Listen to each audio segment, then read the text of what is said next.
露营常用的雪拉杯，加上几个简单配件，也能让一人食变得如此丰盛。Hello， 大家好，小豆来了。今天要介绍大家用雪拉杯套件制作一人食的露营料理，简单的装备也可以让你的户外用餐有趣又美味。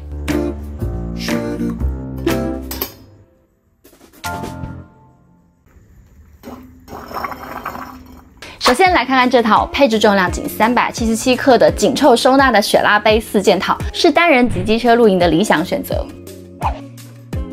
主锅是360毫升的大雪拉杯，大小对比一下，能烹煮单人的汤或饭。搭配蒸盘，能蒸烧麦、包子、肉类、蔬菜，甚至加热罐头食物，让你的露营伙食更加丰富。 因为不锈钢材质直火煮饭容易焦底，我选用了一个捞梨，洗米沥水后放在大雪拉杯里泡水煮饭。这是捞米煮饭法，有很多我的运用变化技巧，之后我会专门做一期来详细介绍。下层煮饭，上层蒸菜，当然还需要一个杯盖，这就是它的烹煮状态。现在来展示如何用雪拉杯4件套来煮出美味餐点。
嫩的米饭的感觉，可以试试看哦。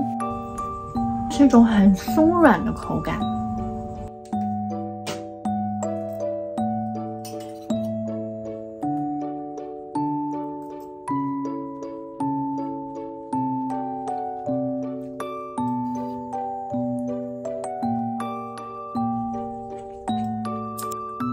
这个烧麦好好吃，香菇肉的烧麦。 轻便组合，1人分量刚刚好，但想扩充增加蒸笼不建议，因为无法套路收纳。叠上捞梨，蒸笼有点稍微站不稳，要小心注意哦。还有捞梨材质太软，有点卡米，不好清洗。虽然是同规格，但缝隙较大，会浪费部分热气。我会更想要拿一个同样的大雪拉杯，底下打一面米粒不会漏出去的小洞来取代这个捞梨，还可以直接当饭碗用，同时能腾出底下的碗来煮汤，米汤就不浪费了。杯盖如果有出气孔，热气流动会更好，且不容易扑锅。还有就是炉具要能调细火，后端我是将月牙片调到最小火慢煮，差不多就这样啦。如果有更适合的配置，我也会陆续补充修改分享大家。如果喜欢我今天的薏仁食配置和煮法，请下方留言告诉我哦，也别忘记帮我点赞、订阅、分享哦，更多精彩露营影片等着你，我们下期再见。